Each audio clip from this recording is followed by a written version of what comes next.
What's going on, everybody? Eric Lindquist at Stochastic here in the Odd Shopper channel, coming to you with a super late night edition again of MLB and NFL Lindy's Leans, Likes, and Locks. Hit that like button, subscribe button, notification bell goes a long way for me on this video, goes a long way for you. That way you become a prize whenever great content is going live here at our little neck of the YouTube woods. Hey, we did it again. We got ourselves a Springer Dinger. That was nice, plus 500 over at DraftKings, Onyx Odds, wherever you ended up playing that. Useful, closed plus 425. Hopefully you jumped on that early.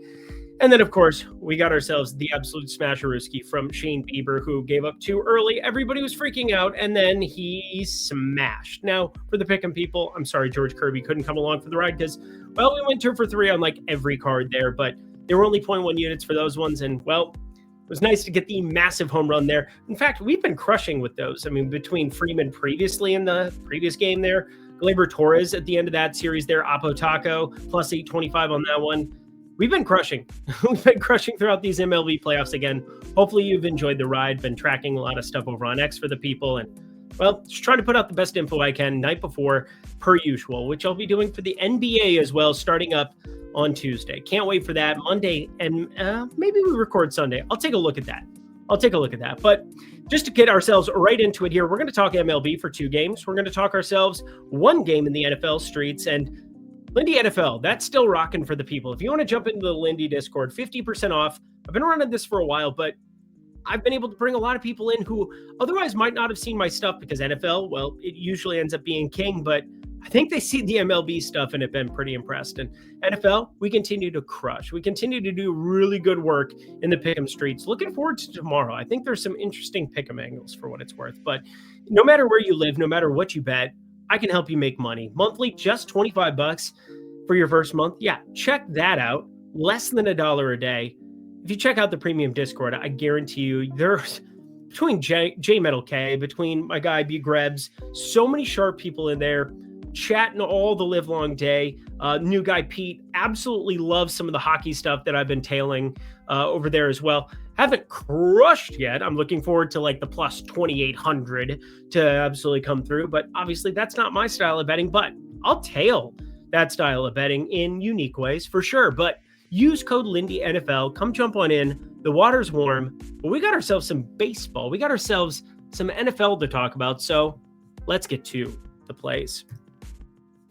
Alrighty, y'all, hit that like button as we start off here. We're recording super late here. It is currently just after midnight Eastern time, 9:15 on the West Coast, as we talk the early game Milwaukee Dodgers. And I do think this matters to some extent. This is 3 p.m. local time that this game is going to be starting. We're going to see the ball flying a little bit more than your evening games there in Dodger Stadium, where you might get a little bit of a marine layer, a little bit of cooler temps. And that's kind of the thing, is that it does start to get a little bit cooler October, November, December out in LA. But I do think this one looks pretty decent, north of 75 degrees at first pitch. And the ball should be flying somewhat. And there's not a lot that Milwaukee can really do to hide in this one. They're down 0-2.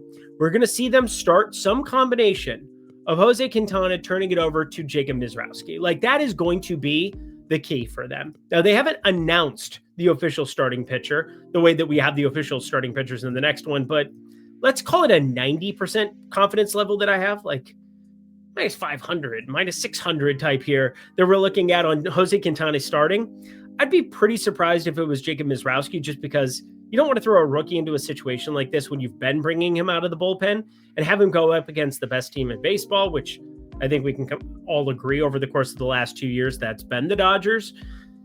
Yeah, they're minus 195 favorites. You're going to throw Jose Quintana out there, hope and pray he can get you like 1.5, maybe 2 times through that lineup, and then you turn it over to the Miz. Then you hope that Ashby can do a little something. You do have access to your full bullpen, but it is really tough sledding here for Milwaukee. The injury to Brandon Woodruff has really been a problem for them.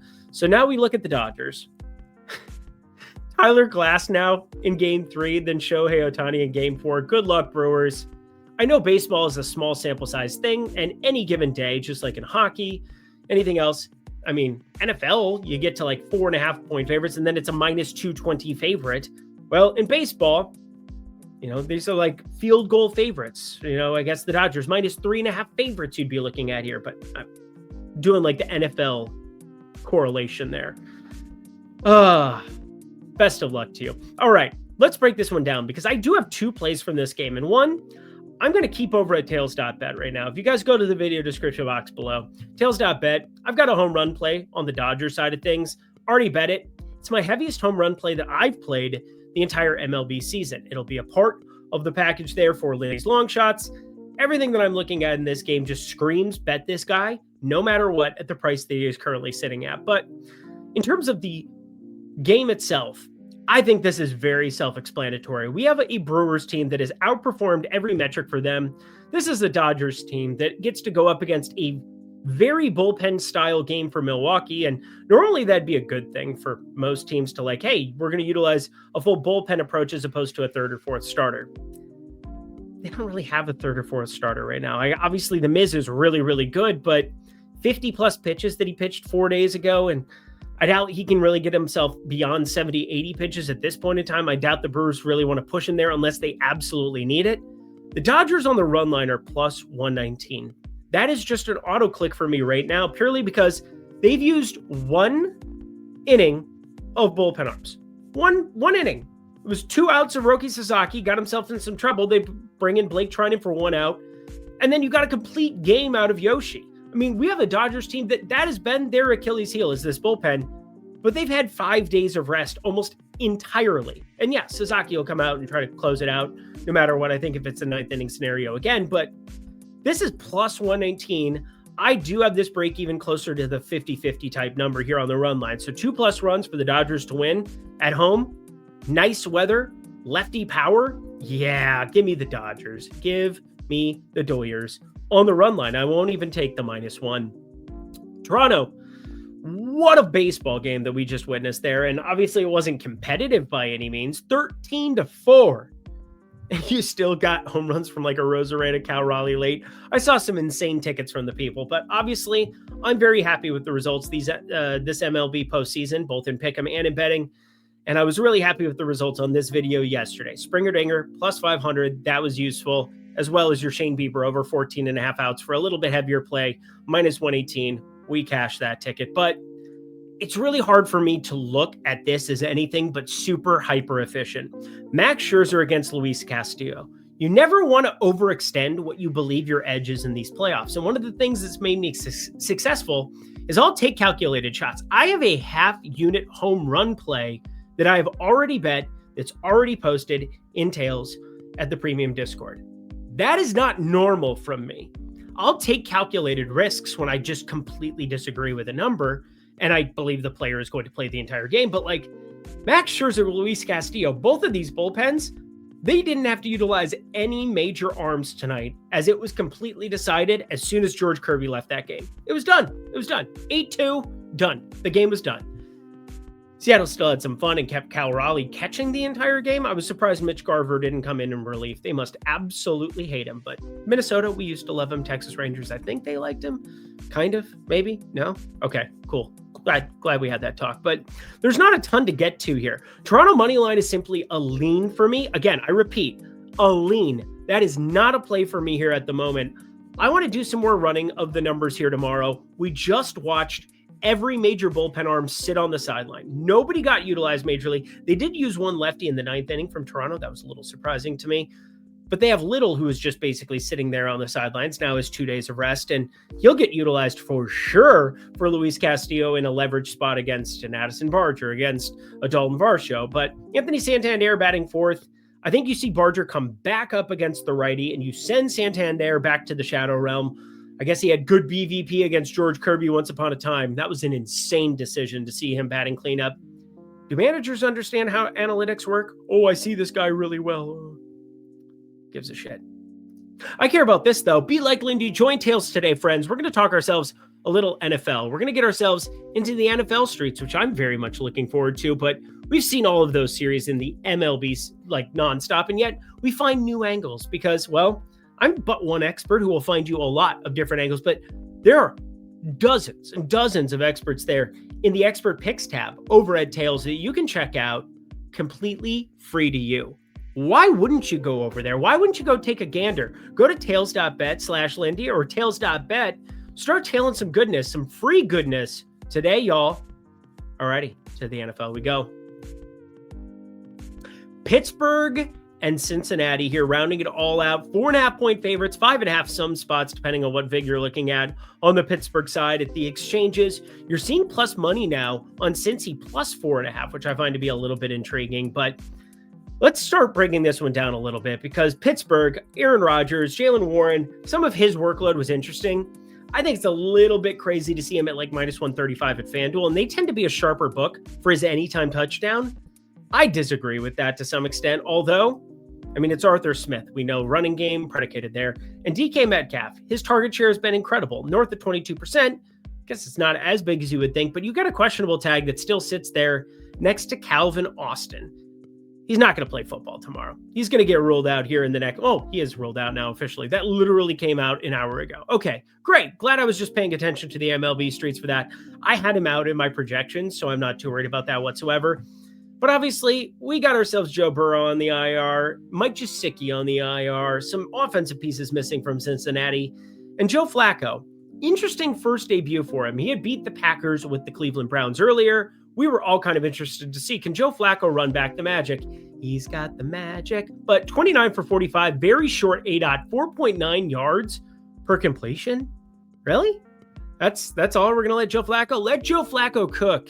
He threw 2 tutties. That was useful.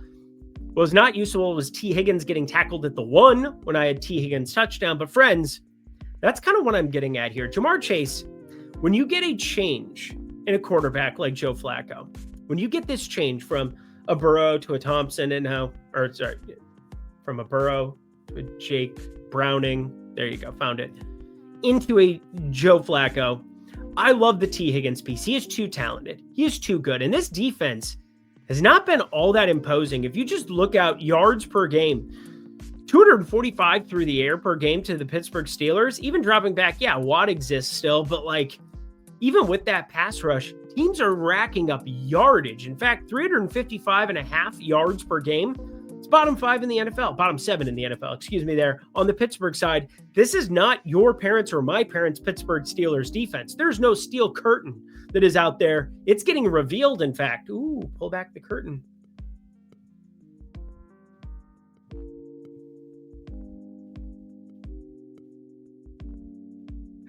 I tried to do a bit. Whatever. It's T. Higgins plus 230. He is far too talented to be at that kind of a number. This is going to come down to plus 220. Then it's going to come down to plus 210. Bet that it's in Profit X. You guys can get this over best available at FanDuel right now, plus 220. I'm just fine with that. I would be betting this anything with a 2 in front of it all the way up, because T. Higgins is, I hate saying that they're due because that's horrible analysis, but with his route share, he's running a ton of routes. He's out there incessantly in 2 wide receiver sets. Obviously, it's him and Jamar Chase. They're the 2 chosen ones. And Joe Flacco is going to drop back a bajillion times, and Chase Brown can't get anything done on the ground. Sub 50 yards every single time I see his props roll out. I hate that I have him so much in best ball. But T. Higgins, friends, plus 230, tutty, rack it up. Alrighty, one more time for the people in the back. Code Lindy NFL. Would love to see you guys there. Hopefully, I would love to see a T. Higgins 30. That's for sure. But overall, it's been a fantastic season so far. The MLB streets obviously has been fantastic, and NBA. Oh, I can't wait for next Tuesday. It's going to be lit up in her. So come kick it in the premium Discord. Get all of my plays early, as well as all the exclusiveness, because I'm not putting everything out there. I'm putting what, like maybe 20% of my free stuff out there for the people? 25%? Come get some goodies, that's for sure, as well as all the pick'em cards, even though I give a lot of those out for free as well. Come kick it, friends. $25 for the month, $10 for a week. Would love to see you there. And that does it for another edition of MLB and NFL Lindy's Leans, Likes, and Locks. Head to the comment section below. Let me know that you appreciate me burning the midnight oil here. It is 12:30 Eastern Time, 9:30 Pacific, 15 minutes of recording. That was lovely. Hit that like button for me if you could. That goes a long way for me on this video, obviously. And I'm going to keep rocking in the MLB streets all the way through these playoffs. Just that little like button goes a long way. Check out tails.bet as well. But yeah, that's all I got for you here tonight. Whew, I'm going to go get myself to bed. Until next time, friends, I'm Eric Lindquist. Best of luck in the MLB and NFL streets on Thursday. We'll see you in the Discord. Bye.